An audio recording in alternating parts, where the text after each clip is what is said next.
Hi, this is Linda. And this is Joe. With Generation to Generation. Today we are going to do the second half of forgiveness and apology. Forgiveness and apology, okay. Yes. Once again, welcoming our good friends, the Flowers. Hello, everybody. Pastor James and Pastor Kathy. Glad to be here. Good to Thank be you here for with the you invite. again. So, are you ready to dig in? Oh yeah, he's got his coffee. He's good. Well, let's just jump in here, see what the water feels like. So last time we talked about this, we were talking about forgiveness and how important it is to forgive. We talked about the fact that it was releasing a person of the debt. You have to think of it in terms of a debt and releasing a person from the debt. Now, forgiveness is different from apology in that apology enables a new start. Quite often,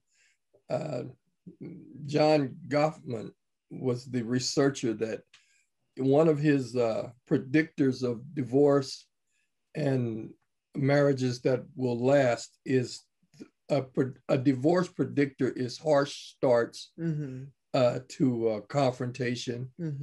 And one of the predictors of relationships that will last is soft starts to confrontation. And so that's how we got to the XYZ messaging, the I message, and that kind of thing.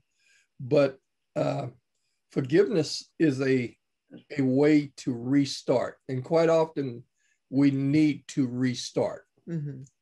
Since all of us, everyone makes mistakes, unless we are not part of the human race and we're just somebody here from another planet on disguise, just checking out the human race. All of us humans that came here through a mother that came here, we all have this tendency to make mistakes. We read people wrong. We say things based off of our own world, and we offend each other. We hurt each other's feelings. We offend one another. We don't always mean it. Sometimes we do mean it, but the whole issue with being together and developing closeness and caring and cooperation is that quite often we need a new start. Right. And that's what an apology will do, to recognize that we've made a mistake, to recognize that we have probably hurt or offended the other person, and be ready to say that maybe it came out wrong. I didn't mean to say it that way. And that's why we have to be very careful of our words, because even though it's not a physical blow, it's an emotional blow, and it can damage the heart. And when that happens, a person is, maybe they're taken by surprise. But if we are quick to give an apology or to forgive someone, the damage will not be there so long that it's irreparable. If that makes sense. Sometimes we can say something or do something repeatedly, and we might keep saying, I'm sorry, I'm sorry, I'm sorry. And after a while, that I'm sorry is like, okay, do you mean it? Do you really, really mean it? Or are you just trying to cover up what you just said or what you just did? So we have to be very conscientious of our words, how we use them, when we use them, the words we choose to use, because they carry, words are like little containers. And they carry things in them. So we have to be mindful of what we're saying when we're saying what we're saying. So an apology, then people need to be able to repair damage Mm-hmm. and to a relationship. And Mm-hmm. an apology is an attempt to repair damage that has been created. Mm-hmm. So debunking some of these myths that we build up. Sticks and stones may break my bones. Yeah. Words will never help me. Truth is, words can hurt you very, very much. Very much. Right. Very Deeply. Deeply. In So fact, words can hurt more than sticks and stones. Yeah, because you'll heal from sticks and stones. You know, you'll get a scar and it will eventually heal and new skin will grow. But the scars of the heart, that's another matter altogether. Yeah. So why do you think people make up those kind of things and those kind of phrases to protect their own selves? You know, to try to pull up some kind of armor or some kind of wall so the words won't enter. Mm-hmm. Mm-hmm. Is that the reason why you think it was created, or? Yeah, I think it came out of a defensive place. Yeah. Yeah, and you know, a little cute rhyme from a defensive place, which is designed to protect me so that I'm not vulnerable. Yeah, and it's kind of a buffer. Mm-hmm. You know, Mm-hmm. I'm saying this, but I don't really understand the level of hurt that can happen when you say something. Yeah. And so I think I feel, and I may have said this before, I think people are more aware of their words because we're now doing a lot of typing on our phones or sending a chat or sending an email. So I think we have more time to concentrate on what we're going to say. And I may have said this again. I look at my message before I send it. I try to look at it, make sure that would I want someone to say this to me? Would it hurt me if someone said this to me? So I'm trying to be very affirming, and I think people are just more conscious than we've been in the past because that's our new method of communication these days. And people are, you know, some people don't care, you know, and they're just throwing anything and everything out there. And they're throwing not sticks and stones, but knives and guns and bombs and, you know, grenades and what have you. People are being very mean through social media. But at the same time, people that are civil with one another and care about one another, they are more aware of what they say. How would this sound if it was coming to me? How would that person receive it if it was coming from me? So I think we've hit a not a hiccup, but it's made us think a little bit more about our words. So because I'm thinking about when you said that, so when I text, I'm trying to think, okay, what is the longest time it was between when you finished what you're texting and before you sent it? Because I remember, you know, texting something, then I didn't send it, and I backspace and type something else and backspace some more. So I'm thinking, and I probably spent, you know, my longest time probably was a couple minutes because you're trying to revise and I don't know, I want to say it that way. Yeah. I mean, so I'm just thinking, man, I think I did spend about 1 to 2 minutes before I actually sent the text off after I finished typing it out. Yeah, because you're thinking about it. Yeah. You're not, and most of the time when we speak, we're not thinking, not as carefully as we could or should. We are just, our emotions have taken over. And so our emotions have us in a place where something comes out, we want to take it back, but it's already out there. We've said it, you know? And so I think this is for me. I don't know about everybody else, but for me, I'm trying to be more conscientious of what I say and how I say it. I'm trying. Yeah.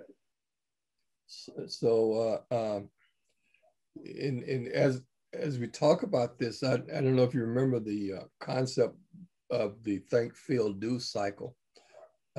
So what we think then affects how we feel, and what we feel then affects what we do. And human behavior is what you do and what you say.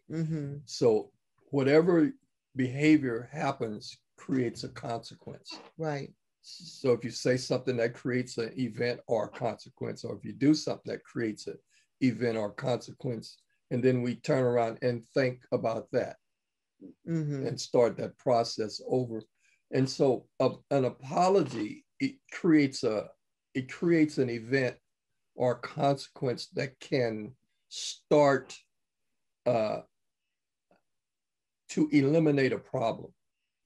It's an attempt to eliminate a problem. Or to even, I would say, start a conversation. It's basically a starting point, but it is an attempt to eliminate or stop a problem from really festering and becoming something else that becomes damaging to a relationship. Right. You know, resentment always damages relationship. It always damages relationship. So whenever there's resentment for another person, you lose influence for that person, and you lose caring and closeness and goodwill and cooperation. That damages relationship. I remember being in school, you know, I wasn't with that group, but I remember kids would say something, you know, or you know, push this off my shoulder. I dare you. I dare you. I bet you won't say it to my face. Yeah, things of that nature, you know. Do you remember I double dog dare you? And then it was just boom. You said it, pow. Yeah. We're in the principal's office. That's only one part of the problem. Now you got to go home and face either your mom or your dad. Yeah. And that's a whole nother subject matter. Then you have to explain it to them, and then so you're using more words. So right. You're trying to be very careful of what you're saying. Right. You're trying to fluff it up. Yeah. You're trying to be like, yeah. And I didn't start it. They did. And whose word is true, you know, but we're always going to try to protect ourselves because we don't want to get in more trouble, you know, coming home with a black eye or a bloody nose, you know. And so now how do you fix what was started by words? Yeah.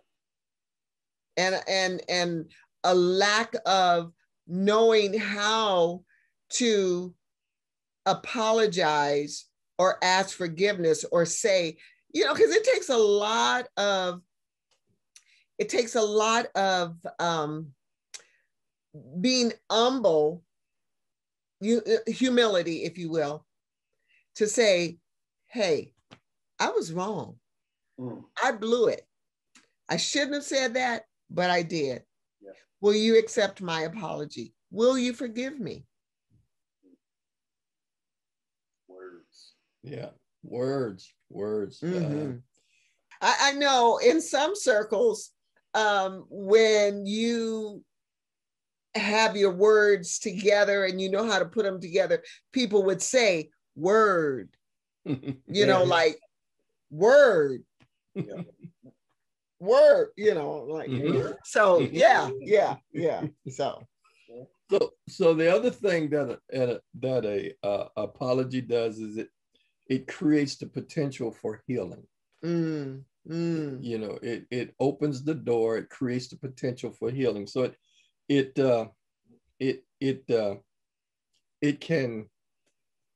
an attempt to erase or stop a problem. It's an attempt to not create damage, and it creates a potential for healing. So an apology becomes really important. It becomes really important in relationships. And now relationships are for a relationship to thrive, it really, especially if it's a love relationship between couples, there needs to be empathy, acceptance, and genuineness. and genuineness. Mm-hmm. Be real. Mm-hmm. Don't, you know, don't fake it till you make it. You know, that's another saying. We're dating ourselves. Stop faking it till you make it. They still use that term today, fake it till you make it. Until I make it. Does that work for heaven too? No. No. That work for heaven? That don't work. The faking probably, that the faking part don't work. Yeah, okay. Yeah, it's best to just be real. Recognize we're not perfect, and ask for forgiveness when we mess up. Instead of acting like I never mess up. Because we all do. It's part of the human nature to just, I mean, you know, even children know when they've done wrong. Mm-hmm. You know, animals. Well, I'll just say this: dogs. Oh, they know when they messed up. Oh yeah. Oh yeah. They will actually put their head down and kind of, you know, pull back because, you know, and those eyes, it's amazing that their eyes can move when their head is not moving. You know, they can do that. And so they realize when they've done wrong. So all of us have this conscience where we understand, oh, wow, I could have done that differently. I could have done that another way, you know. So it's important to realize when we've, you know, when we've hurt someone or when we've caused another person pain. How can we repair the damage? How can we come back and say, you know what, let me start all over again. Will you allow me to start again? You know, because everyone needs a pass. We all need a pass, you know, every day. You don't want to get double digit passes. No. You don't want to get double digits. No. Football is about average. Yeah, because after a while, you'll forget. If it gets to double digits, you'll forget what you did or what you said. You see, what happened was, and you're trying to think, you see, what happened was. Yeah. Oh my. Words, baby. Words. But we already got a warning, like, you know, for every idle word that you speak. Remember that? Oh yeah. Every idle word, even your thoughts, right? See, our thoughts don't count down here. Our thoughts come into play in the higher court. But in this court, you know, it's just facts and evidence, not thoughts, not what's in your heart. Well, the thoughts, out of the abundance of the heart, the mouth speaks. That can happen. Man. So we have to be careful with the heart. That's why scripture says, guard your heart with all diligence, because out of it come the issues of life. And if we have issues, stuff that we've buried or stuff that we've tried to rid ourselves of, but it's not quite gone, we can end up bringing up stuff from eons ago. And a person will be like, what? And, you know, oh, I thought about this and I don't know if I ever really apologized. I don't know if I ever asked for forgiveness, but it's bothering me. Mm-hmm. Will you? Because sometimes people forget, you know, but if it's still with you, you want to make it right so that you can be done with that. Mm-hmm. Yes, so they're kind of like 4 things that are connected to a genuine or an authentic apology. I guess the word is genuine. Genuine. Uh-huh. Yeah, him. Whatever. Yeah, that person. Oh boy. First one is realize that you had made a mistake. Quite often people don't even realize they made a mistake. They just saying, I'm sorry, just get the thing come back together and everybody's okay again. That's not genuine. Yeah. You got it? Him. That's what mom does. And then you need to acknowledge that you were wrong and that you have hurt that person. Mm-hmm. And when you acknowledge that, that means that you want things to be right between you and the other person. Mm-hmm. Mm-hmm. So that's taking ownership of your actions. Mm-hmm. One of the things to talk about in the frame is stop blaming. Mm-hmm. Stop. Like quite often people try to mix an apology with a blame. Right. I wouldn't have done that if you hadn't done that. Mm-hmm. It's your fault. Yeah. Yeah, I'm sorry, but if you wouldn't have this, then I wouldn't have that. Yeah. Just woulda, coulda, shoulda. Hush. If you're guilty of that one, raise your hand. Got up both of mine. Yeah. Hey, Joe, I put up my feet too, but I'd fall down. Oh my goodness. It's called a human experience, mm-hmm, you know? Mm-hmm, mm-hmm, mm-hmm. And then that is something that you actually regret. You wished you hadn't said it. You wished you hadn't done it. And that takes thinking about. Mm-hmm. It takes thinking about, and it takes not just thinking about it, but thinking about it from an empathic perspective. Mm-hmm. What happened to this person?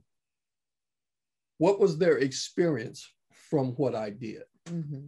Or what I said. Mm-hmm. Or what I said, yeah. So, cause I can't regret it if I don't get it. Mm-hmm. you know, so I need to get it. And the only way I can really get it is from their perspective, because they're the one that's hurt. Right. And then you want that person to know that you really feel bad about what mm-hmm. you've done. Mm-hmm. You know, it's bothering you. And maybe they just swept it under the rug, or it's water under the bridge or over the bridge or wherever the bridge is. But it's bothering you. And you wished you hadn't said it. You wished you hadn't done it. And you feel bad. Mm-hmm. You're now conscious of it. And you know what really happens?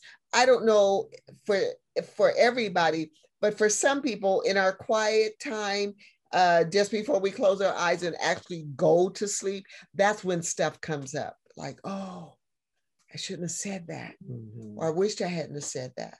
I need to call that person tomorrow. And at this age, you might want to write a note, because in the morning you might have forgotten. We're talking some hours have passed, and okay, what was that I said I wanted to do? And it's important to not judge their hurt. Judging meaning you shouldn't be that hurt. Yeah. Why don't you get over it? I mean, that wasn't that big of a deal. Yeah, you know. That's huge. You know. Wow. You know, so not to judge their hurt, not to judge their pain. Mm-hmm, mm-hmm. Because everyone's pain is different. Mm-hmm. What'd you say? Why are you so sensitive? Yeah, things like that. Exactly. Like that? Yeah. I heard, boy, I tell you, we so messed up. We toe up from the flow up. Mm-hmm. I heard that before. It's toe up from the flow up. That's what it is.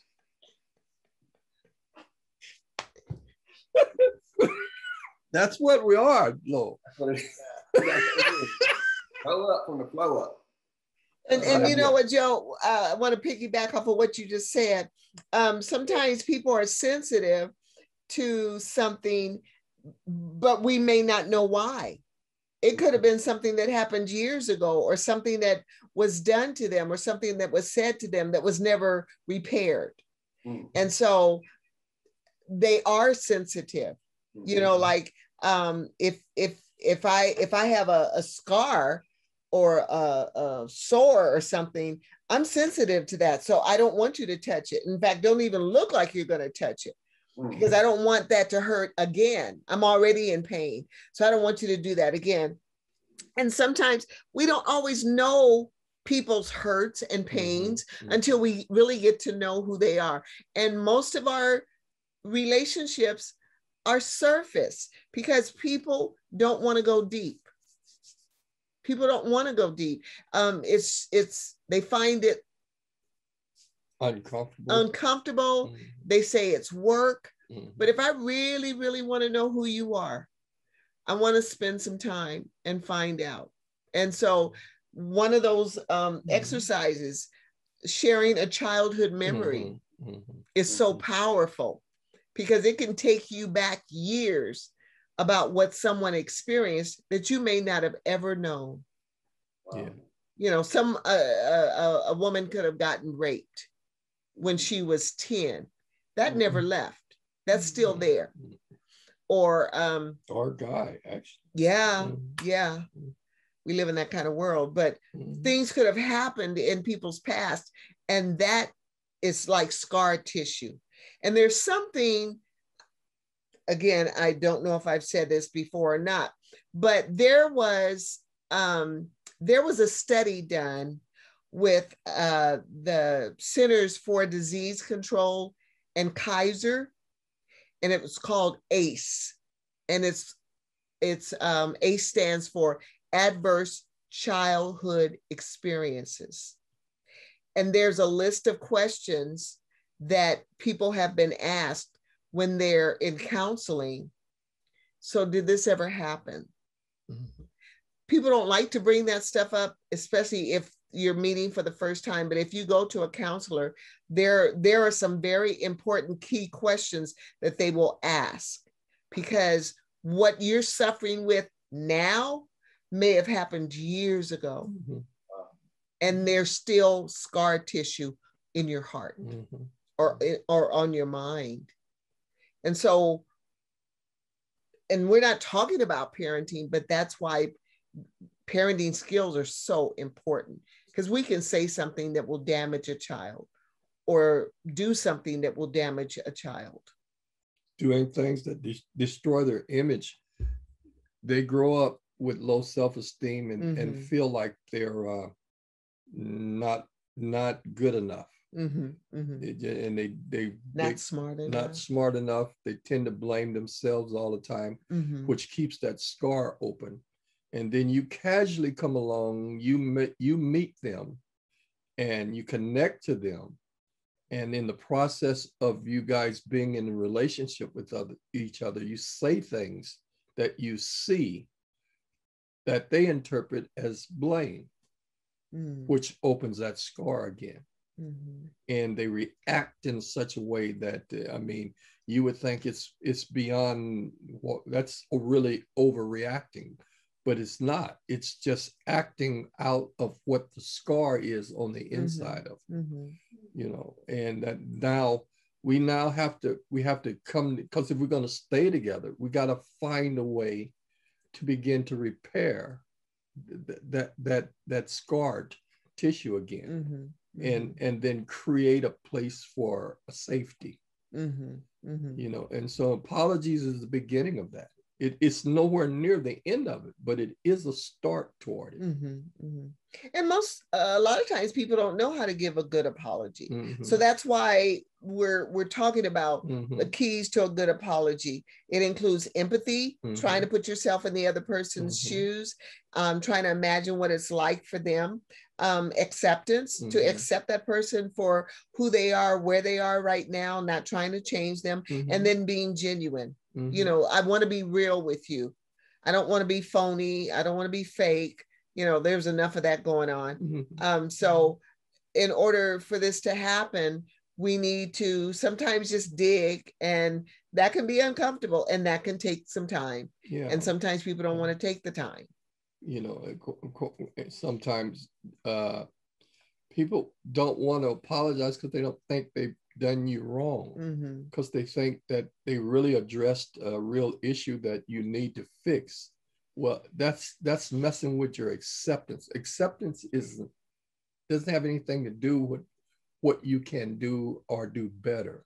It's you're okay as you are. You are okay. Yeah. And when that's damaged in a person, they interpret stuff as, I'm not okay. Yeah. The thing, they could do something better, but that's not what an apology is about. And that's not what they're offended about. They're offended about not being accepted. Because we are all a piece of work. All of us, from the floor up, we are a piece of work. Yeah. We are a piece of work. And we just need to acknowledge that and say, hey, you know, are you, because okay, 51 years come next month. I didn't know this guy, I knew enough about him that I wanted to be with him and spend the rest of my life with him, but I didn't know everything about him. But what I did know was that he inside, at the end of the day, this was a good man. That's what I knew. But I didn't know everything about him.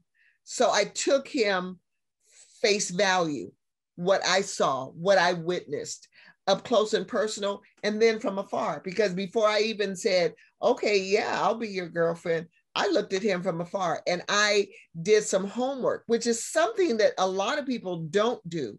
They just, fall in love, whoa, they're there. But they haven't really found out who that person is. And then when they found out who that person is, they're like, ugh, I don't like you. So we need to take time in our relationships, because in the day in which we live, people are just getting there real fast. Hey, I like the way you look. Let's go to a movie. Let's have some dinner, and then let's do what we do. And then you find out, wait a minute, you're a booger bear. It helps to you're never mind. Women can be boogers. Booger bears. So now, how do you say that? Now, is it booger bearist? Boogie bear. Okay. I don't know. We're making up words as we go. So it really helps to be able to know that the person actually is willing to work along with you, along with you. And from that place of empathy and acceptance and genuine, you offer a real apology. And you offer it to a person and you really accept them. That means, what does that sound like? What does a real apology sound like? Like, give an example of what it is. I have hurt you. I've done something that hurt you. Or I've thought about it. I've really given this some thought. And I've come to realize that I hurt you. Yeah. And I'm not okay with that. Yeah, and I would add too, if I could, piggybacking off you guys, is that a real apology, you stay on yourself. Right. It's all about you. You don't go like, but you have to, some people, they apologize, but you do have to admit though. No. You know what I mean? No. Because apology is not about them so much as it is about you. Right. And the offense that you've caused. Right. Because it's about an offense, not how you could do this better or how you could do it different. It's not about none of that. It's about an offense. I have hurt you. And I'm not going to blame you for hurting you. I have hurt you. And I regret hurting you. I don't want to do that again. Right.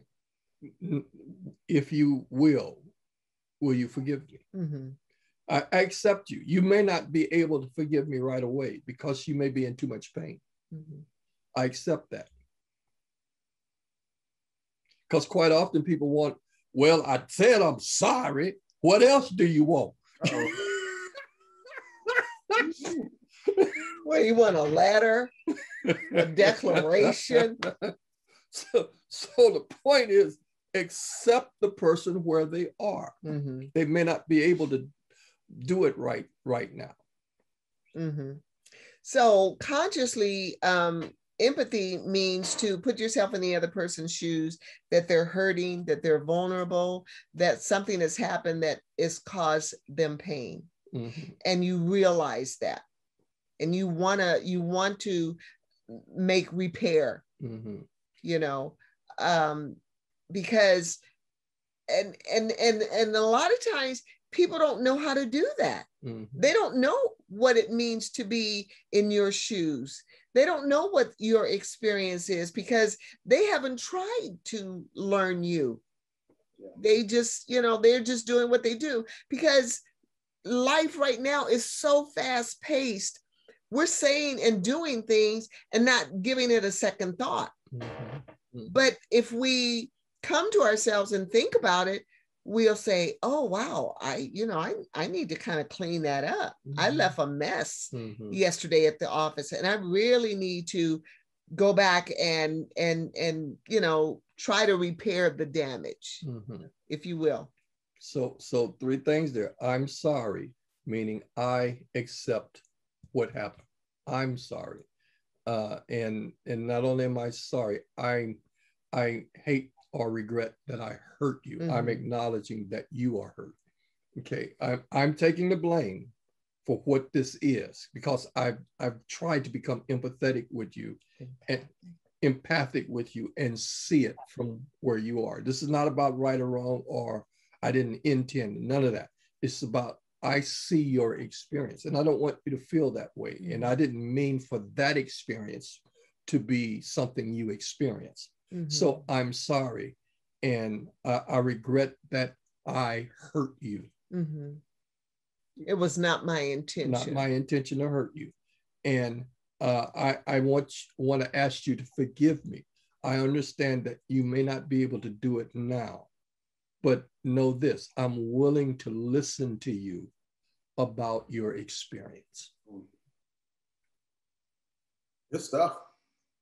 Yeah, it's serious. It's serious because we're doing it all the time and not willing to fess up. Mm-hmm. Hey, I can remember things that people said to me when I was a child. The hurt stays longer mm-hmm. than in good feeling. Yeah, That was going to be my second part of when you have somebody that wants an apology so bad, but you don't feel like you did anything that you really need to apologize for. Yeah, that's me. I don't do that. If I don't feel like I've done anything wrong, I'm not apologizing. Mm-hmm. Mm-hmm. So that's me. I don't know if you were talking about that. No, I wasn't. Oh, but okay, you wasn't?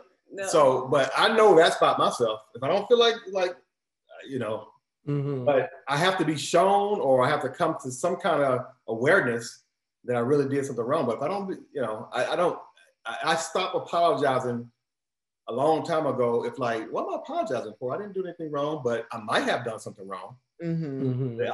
It's just not there. Because I know when I do stuff wrong, like I know when I purposely did something, mm-hmm. I have to apologize for. Mm-hmm. If I'm not at that state of mind, like I don't give an apology. See, I wasn't even thinking of you at all. I was thinking of the example of when something happens. Say I hit Joe. Okay. like so. Yeah, you did. You just did that. Everybody saw it. Witness, I got witnesses. But I hit him like so, not hard, but that way, because say there was a fly or something on him. You know what I mean? So, and his thing is, I should apologize. Wait a minute. Let's back up. I know you wouldn't hit somebody if there was a fly on them. You're a germophobic. I know. I'm just giving just a general example of. Okay. So, I just needed that clarification. the point is, sometimes I'm learning it's not, in his mind, I'm apologizing. I don't feel like I need to apologize in his example, because I was trying to protect him. Say it was a mosquito more than a fly. You know, I don't want him to, you know, the viruses and just everything in the world, just even get the mosquito, to, you know, whole process. So I did that to kill the mosquito. He did not know that. So to him, it was an offense. Mm-hmm. Instead, it really wasn't. It was a protection. Or somebody's about to fall, or you think they're about to fall and you think you're catching them, but you actually, they wasn't falling. So it was a misinterpretation. Mm-hmm. Those things, when somebody feel like they need to apologize. So it's kind of not what Joe's talking about at all, which is a good point we probably need to discuss as well. But it's like a person that think they need to apologize, but they really don't. You know, like I learned from example, you still apologize, but apologize for what part you could have changed. Like, oh, Joe, I'm sorry, I could have told you there's a mosquito on you before I hit you. Or acknowledge that a mosquito's on it so you can like knock it off yourself. Or I thought you were gonna fall. You know what I mean? Like, so I'm not apologizing for the exact act they think I am, but I am finding the need of what they are looking for the apologies. Where's the misunderstanding or the confusion at, and apologize for that. Mm-hmm. Well, apologies will, again, apologies open the door for healing, and for closeness. Apologies aren't really about right or wrong.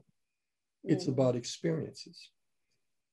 What did it feel like for that person? Yeah, I don't have to hurt you for you to be hurt.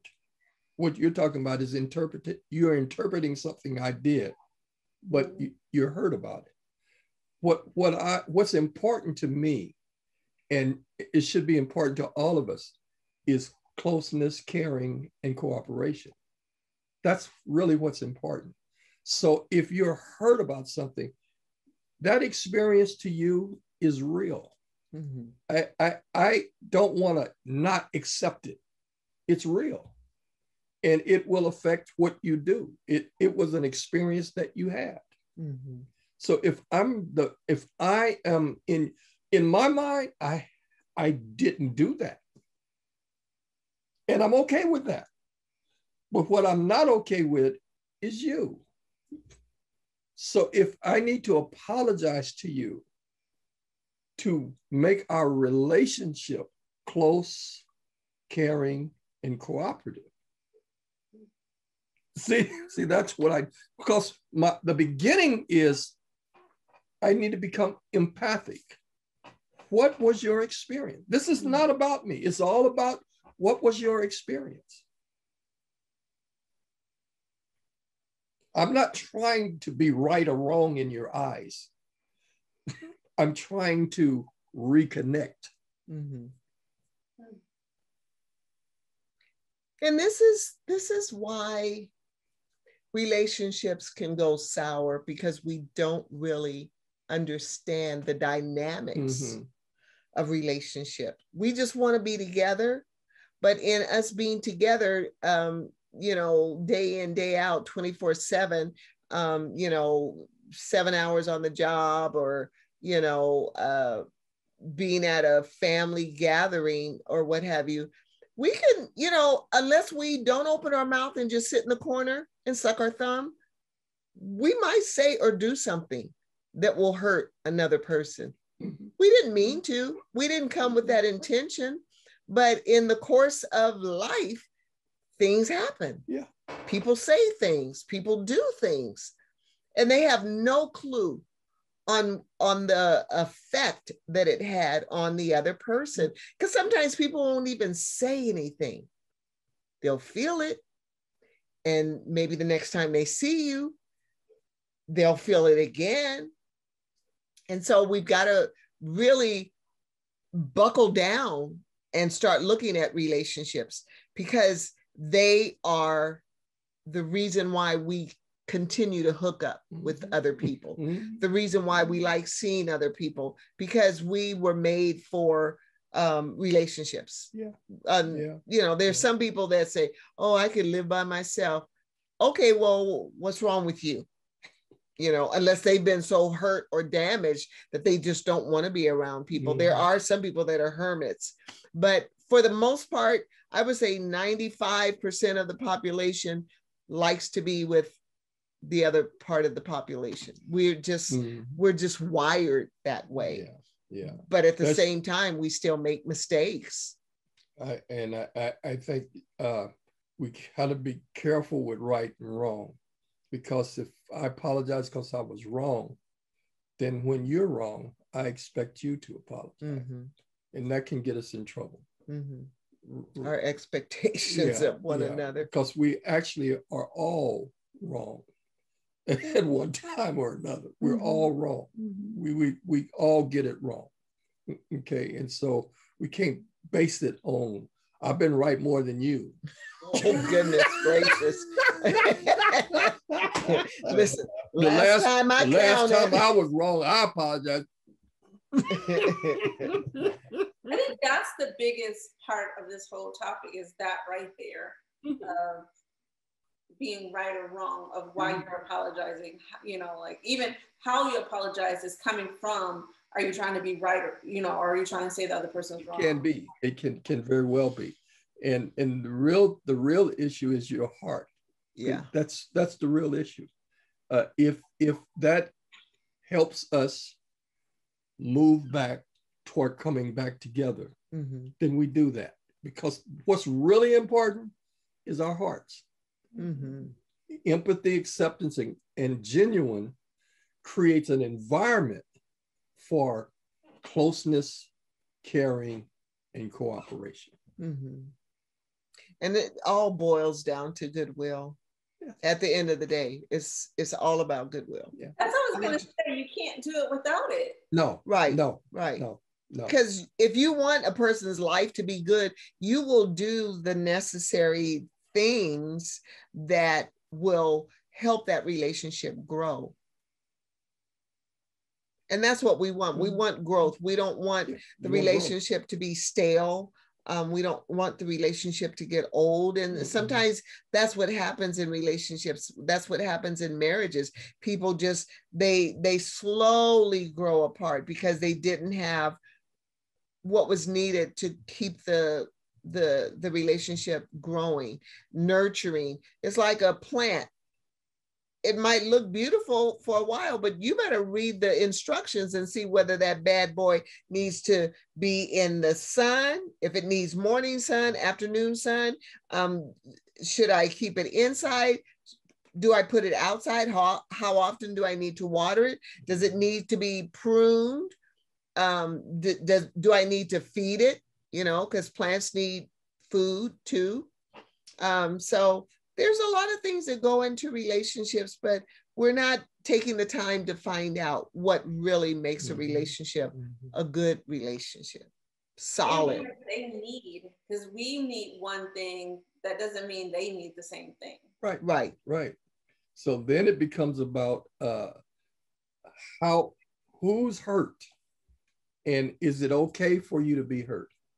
It shouldn't.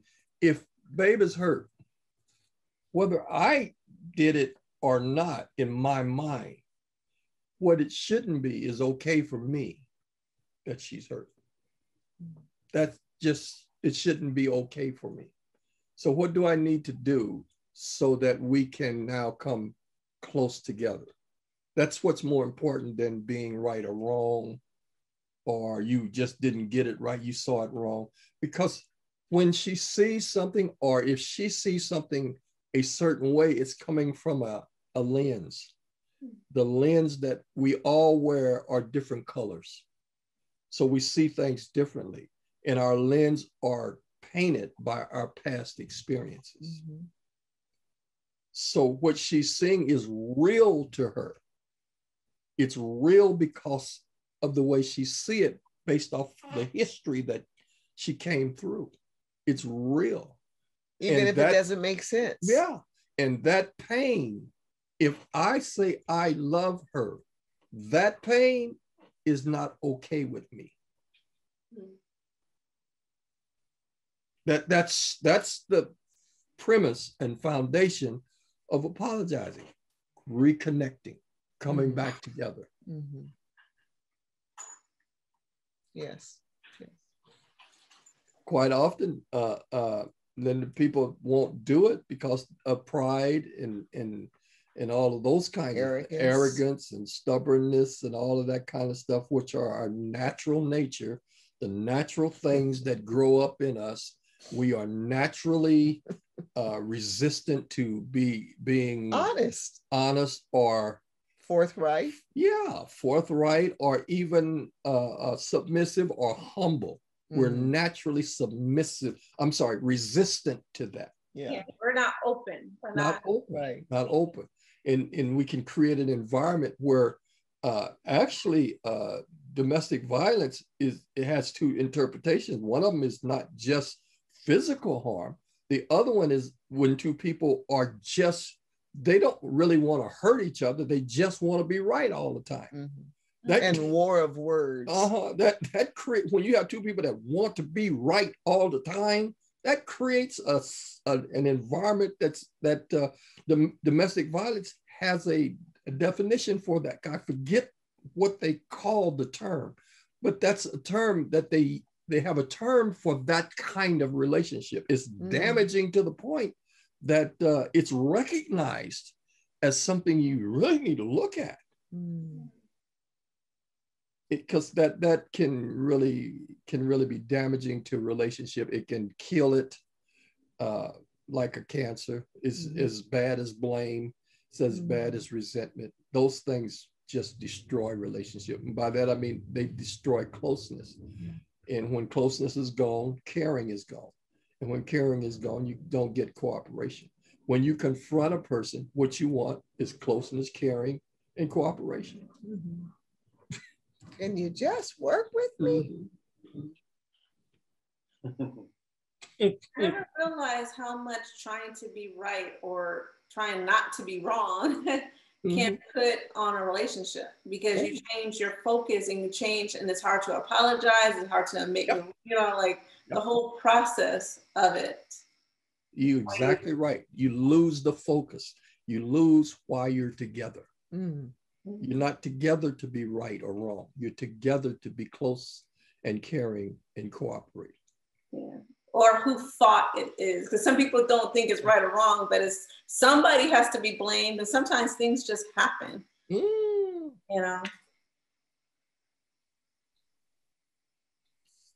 So these are critical issues. These are things that people wrestle with all the time. Joe and Linda, they wrestle with this stuff, and it creates distance in their relationships. And they have this false sense of relationship. They're together for the kids and all that kind of all of that kind of stuff. And what they're doing is modeling dysfunction for their children. Their children grow up, they're attached to somebody, and then they start that process all over again. As always, you guys get an A+. Oh my. Oh my. Well, I think you may have got an A- one time. Well, okay. I know one thing, we're not perfect. I know that. It probably wasn't you. It probably was me. And I was like, you know what? I'm not putting that extra line. I'm not putting the verdicts on. But as always, truly though, in all seriousness, yeah, this is very enlightening. It's some food for thought, right? Always food for thought. Always, Joe. Always. Like, we certainly appreciate being with you guys and inviting us to be here and do this with you. Yeah. Really appreciate it. We want to leave something for the next generation. That's what we're trying to do. That's what Linda's trying to do. This is her heart. Yeah. So I'm just sitting in this chair. So, adding something to the equation. Yeah. You sit well, my friend. especially with that hat. All right.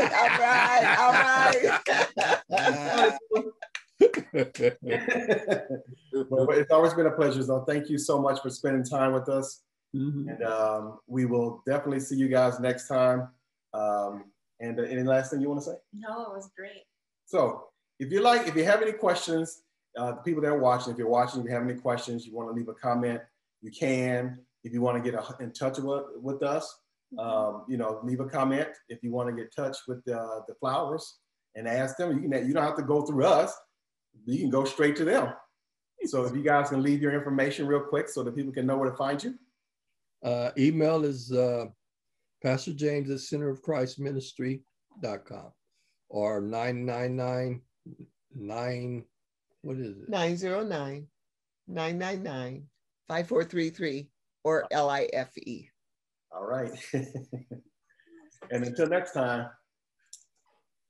we see you later. Thank you. All right. Take care. Take Thank care. you.